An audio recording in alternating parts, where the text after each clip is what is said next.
It has been on this coast that the Dutch Republic had its most famous naval battles.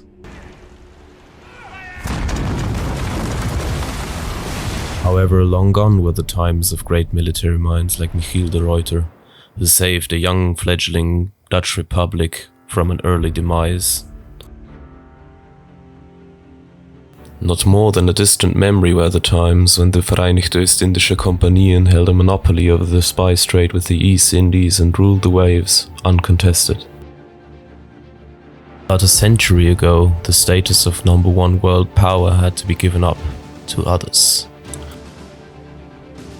Now, much darker times were on the horizon for the small nation, whose neighbors sought to expand their influence. The year is 1794 and the Revolutionary Wars are in full swing. Meanwhile, an ancien regime under William V of Orange holds an iron grip over the Netherlands. Propped up by its British and Prussian puppet masters, the regime functions mainly through the authority of Laurens Pieter van Spiegel, the Grand Pensioner.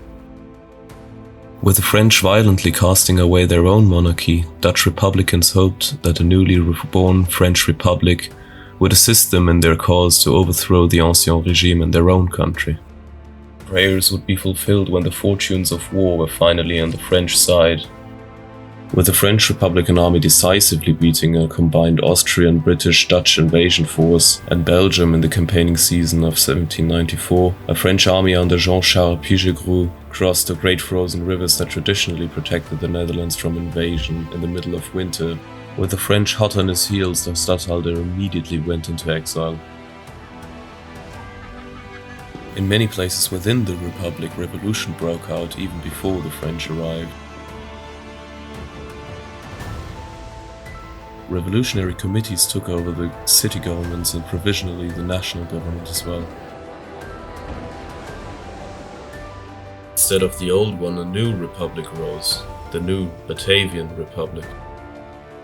Named after the ancient tribe of the Batavian who inhabited the land in antiquity. First, many Dutch saw the French as liberators. However, revolutionary fervor wouldn't save them from the French Republic's hunger for new territories. In the subsequent Treaty of The Hague, the Batavian Republic had to hand over Maastricht and Venlo to the French.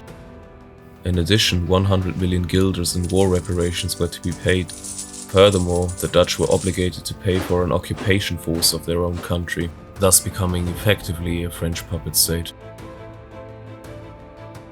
A treaty of alliance was formalized between the new regime and the French, thus drawing the Batavian Republic into all-out war with the British and Austrians.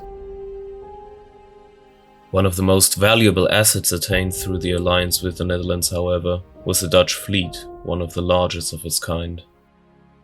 The period from 1777 to 1789, 92 warships were built, of which 45 were ships of the line.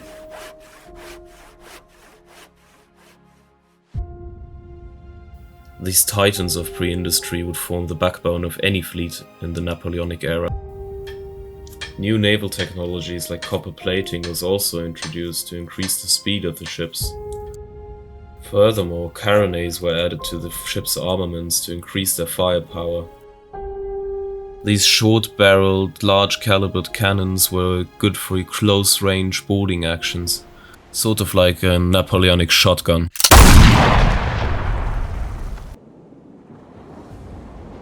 At least on paper, the Dutch Navy was easily a contender to the Royal Navy's power on the high seas. However, the maintenance of such a large fleet proved too difficult a task for such a small nation. Like in previous conflicts with Great Britain, the Dutch Navy was suffering from neglect.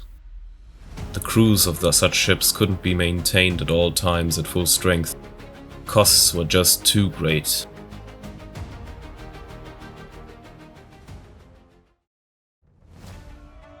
An opportunity, however, to exact revenge on their age-old naval rivals, the British came in 1797. Fed up by low pay, short shore leaves, and the absence of any compensation for injury during battle obtained in service to the Royal Navy, the sailors of the Royal Navy staged a mutiny in April of 1797. thus incapacitating 16 ships of the line of the Channel Fleet and giving the French and Dutch a precious opportunity to strike at the British. Admiral Duncan, who was in command of the Channel Fleet at this time, was a no-nonsense admiral and had to be physically restrained from running the ringleaders of the mutiny through his sword. With 193 centimeters in height, he was certainly an imposing figure. With 65 years of age, he was a veteran of 3 wars and certainly respected by his men. In the following week, he assembled all men and demanded to know whether they would follow his orders. In response, the crew nominated a spokesman who apologized for their actions, saying, "We humbly implore your honest pardon with hearts full of gratitude and tears in our eyes for the offense we have given to the worthiest of commanders, who has proved a father to us." When a similar outbreak of mutiny occurred on the 4th-rate HMS Adamant the following week, Duncan assembled the crew in similar fashion, demanding to know if there was anyone who would question his command. When a sailor stepped forward, Duncan seized him by the shirt and dangled him over the side of the ship with one arm, crying, "My lads, look at this fellow, he who deprives me of command of my fleet." The mutiny aboard HMS Adamant ended abruptly. With now 2 ships of the line under his command plus the frigate HMS Psyker, Duncan made for the Dutch coast. At the Dutch natural harbour of Texel, 15 ships of the line and 6 frigates waited for him. Dutch Admiral de Winter, however, was deeply concerned about fighting the British. From sitting in the harbour for so long, his crew were inexperienced. Dutch cannon crews, for instance, were only able to fire 2 rounds per minute, in opposition to the 3 rounds per minute by the British artillery crews. Furthermore, Dutch sailors were traditionally conservative, and some still supported the House of Orange. De Winter, who had fought alongside the French against the House of Orange, knew this very well. Informed about the mutiny by Irish rebels, he had been preparing an invasion force of Ireland, supported by the Society of Free Irishmen headed by Wolfe Tone, who was with the Dutch fleet at Texel. Originally, the plan had been to link up with the French fleet at Brest. The French Navy, however, was incapacitated by their previous exploits. In a failed invasion of Ireland, they lost thousands of men and material without even touching Irish ground.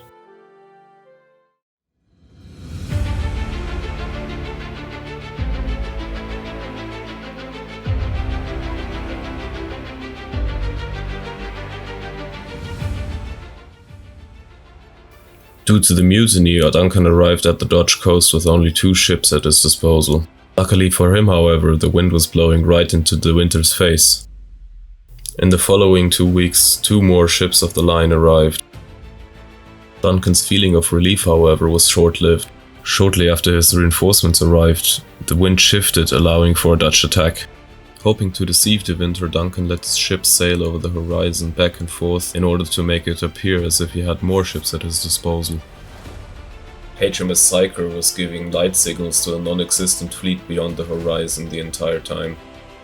Constantly bickering with De Winter, Irish revolutionary Wolfe was urging him to make an attack. Duncan's deception, however, worked perfectly against De Winter. Expecting the full force of the Channel Fleet on the other side of the horizon, De Winter decided to let the opportunity slide, and thus De Winter's plan of invading Ireland was abandoned, and Ireland wouldn't be free of British rule until 1921. Meanwhile, in England, the mutinies were subsiding. After threatening the government to hand over the fleet to the French, Chief ringleader Parker had lost most of the support of the sailors. With more and more ships deserting him, he had to surrender his last ship, the HMS Sandwich, on the 13th of July. Subsequently, the rest of the Channel Fleet joined Duncan of Texel, bringing his numbers up to 17 ships of the line.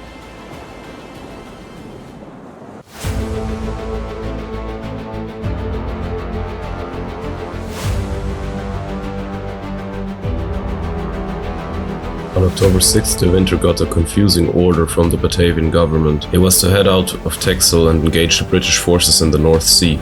De Winter was still concerned by the aforementioned weaknesses of his fleet. With the mutiny in England over, the Royal Navy was once again a very dangerous enemy. Within hours of De Winter leaving port on October 8th, Duncan got news of De Winter's departure. The reassembled Channel Fleet at Yarmouth was mostly already prepared to sail. With 11 ships of the line, Duncan left port on the same day, hoping to intercept De Winter on his return journey. The stragglers reunited with Duncan's fleet on October 10th off the coast of Texel. Since leaving Texel, De Winter was constantly being shadowed by Captain Trollope, who was in command of a small squadron of frigates. Trollope kept Duncan updated on the Dutch's whereabouts, while De Winter was unsuccessfully attempting to drive him off. After passing Lowesoft and Suffolk and not finding any suitable British targets, De Winter got news of the British Channel Fleet being assembled off Texel. He subsequently decided to return to the Dutch coast. On October 11th, Trollope's squadron re-sighted De Winter's fleet around 9 nautical miles off the coast of North Holland, close to the village of Camperdown. Duncan, who was a bit further out in the North Sea, signaled his fleet to prepare for battle.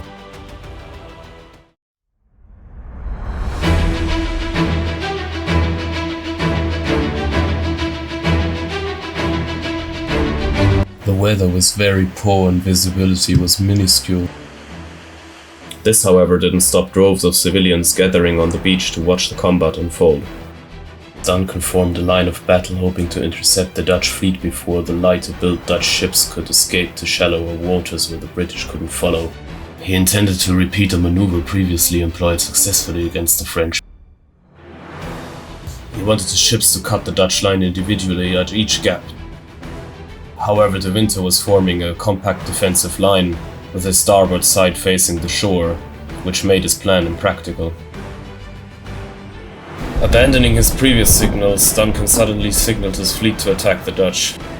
The hastiness of the maneuver left the British fleet in 2 loosely grouped squadrons, with the van heading for the Dutch rear and his rear headed by Rear Admiral Onslow heading for the Dutch vanguard.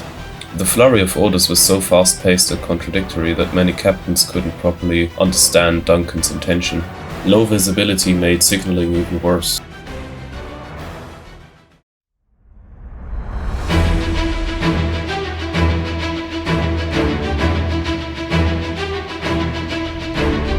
Onslow's division was comprised of 7 ships of the line headed by his own HMS Monarch, closely followed by HMS Powerful and HMS Monmouth, with Montagu and Russell forming the second line and Veteran and the aforementioned Bellicue forming the rear. Behind Onslow's division, HMS Agincourt was floating aimlessly, not to be engaged in the battle at all. Awaiting Onslow's attack was a massively outgunned Dutch squadron. The 56-gun 4th rate Delft and Alkmaar were followed by the slightly larger 3rd rates Haarlem, Jupiter and Cerberus. The 44-gun Mars was plugged in between these 3 and another 3rd rate Leyden. 3 frigates were behind the Dutch line in order to plug gaps in case the British made it through. Duncan's Windward division, mostly composed of various 3rd rates, spearheaded by his flagship HMS Venerable and the HMS Ardent, with 5 more 3rd rates and 2 more 4th rates following at a slight distance. Duncan's Venerable was directly pointed at De Winter's Freiheit. Freiheit itself was flanked on both sides by 6 3rd rates and 2 4th rates, with 5 frigates in the back line.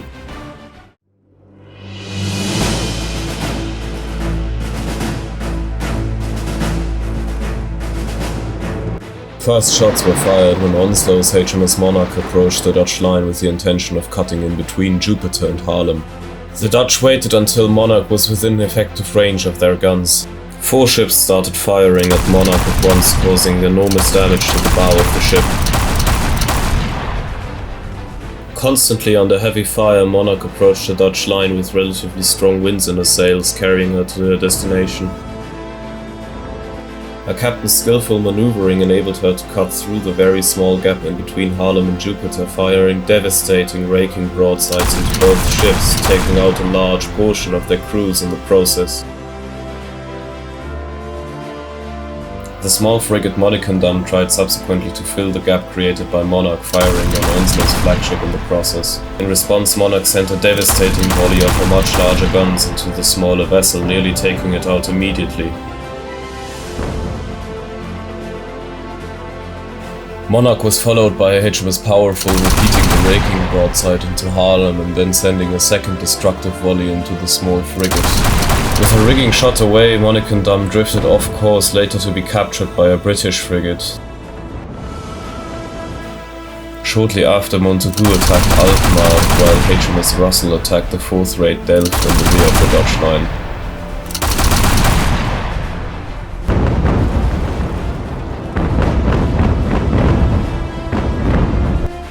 Monmouth was the next to reinforce Onslow's attack together with HMS Director, which came over from Duncan's side of the engagement.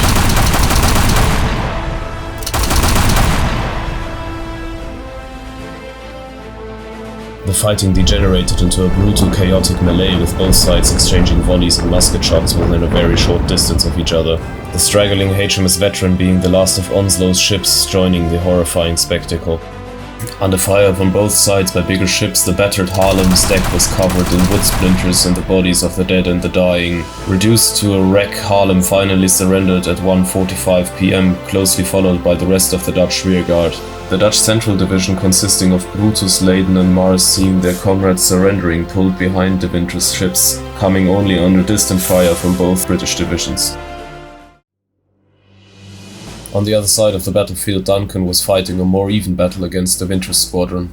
Duncan's Venerable, convinced by heavy volley fire from Vrijheid and Staten-Generaal not to go in between the two ships, passed the Dutch line behind Staten-Generaal, sending a devastating raking broadside into the ship. The smaller Ardent under Captain Burgess didn't manage to pass the Dutch line at all and lined up parallel to De Winter's flagship. The Vrijheid then poured a devastating broadside into Ardent, quickly killing 100 of its crew, including Captain Burgess. The Admiral de Vries then joined the attack on the already battered Ardent. The Ardent's crew fought like maniacs, pouring counter-volleys into Vrijheid despite staggering losses and the death of their commander. According to naval historian Christopher Lloyd, one of the gunner's wife joined him at his gun until her legs got blown away by one of Vrijheid's cannon shots. Relief for Ardent only came when Venerable engaged Vrijheid from the other side. The frigates of the Dutch backline were quick to respond to Venerable's attacks surrounding her. In the height of the combat, Venerable's colours were shot away. To ensure that there was no suggestion that the flagship had surrendered, a sailor named Jack Crawford scrambled to the top of the main mast and replacing them, all the while the combat unfolded beneath him. To reinforce Duncan, HMS Triumph and HMS Bedford finally made it into the battle, with Triumph lining up to the Dutch Wassenaar and Bedford attacking Admiral de Vries, thus preventing her from further targeting Duncan's flagship. The first Dutch ship, Bessemer, was attacked by Captain Inglis's Bellicure on the starboard side, both ships fighting a tooth-and-nail close-quarters engagement. HMS Isis then tried to repeat the same maneuver, failed however to break through the Dutch line, coming parallel to the Dutch Glückheit. The Brutus, Leyden and Mars, fleeing Onslow's lopsided engagement, then joined the fight against Duncan's division. The British flagship was soon isolated in the midst of the Dutch ships, engaging Vrijheid, Staten-Generaal, Admiral de Vries and Wassenaar simultaneously. For some time it seemed as if the Dutch would carry the day on the windward side of the engagement. Defying the odds, however, Duncan and his crew fought on like lions. One of the bellicose cannonballs heavily wounded the captain of the Bessemer, which let her drift away in confusion. Another lucky shot set one of the powder barrels aboard Mars on fire, leaving her crew desperately trying to put out the fire. Mars's crew then threw all ammunition overboard to prevent an explosion.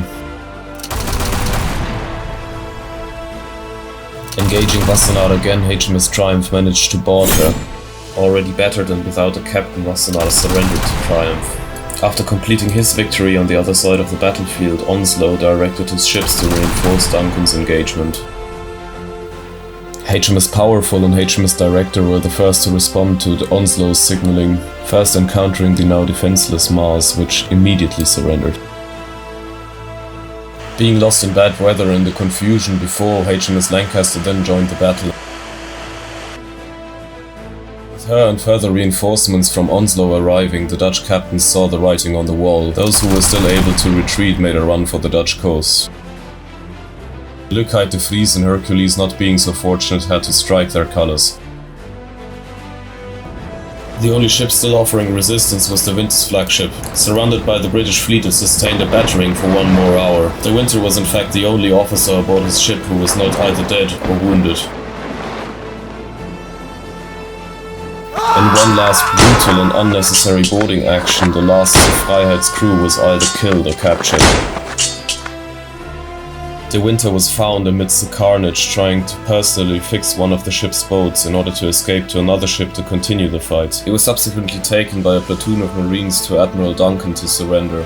When he wanted to hand over his sword to the British Admiral, Duncan refused. "I would much rather take the hand of a brave man than his sword," he famously exclaimed. Losses for both sides were staggering. The British got 203 killed and 622 wounded, much higher than against any other continental navies, as the Dutch followed the British practice of targeting the hull of an enemy ship instead of its rigging. The Dutch, on the other hand, lost 540 killed and 620 wounded. 3,775 Dutch sailors became prisoners of war, many of them later being recruited by the British themselves. 9 ships of the line were captured by the British and brought home. Duncan got a hero's welcome when he returned home. Both he and Onslow were rewarded generous state pensions.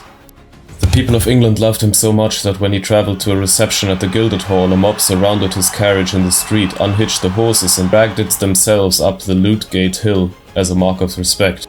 Although Duncan's command was also criticised by many of his captains, his victory was seen as one of the most significant in British naval history. Had the Dutch used the narrow window of opportunity and successfully invaded Ireland, history could have been changed forever.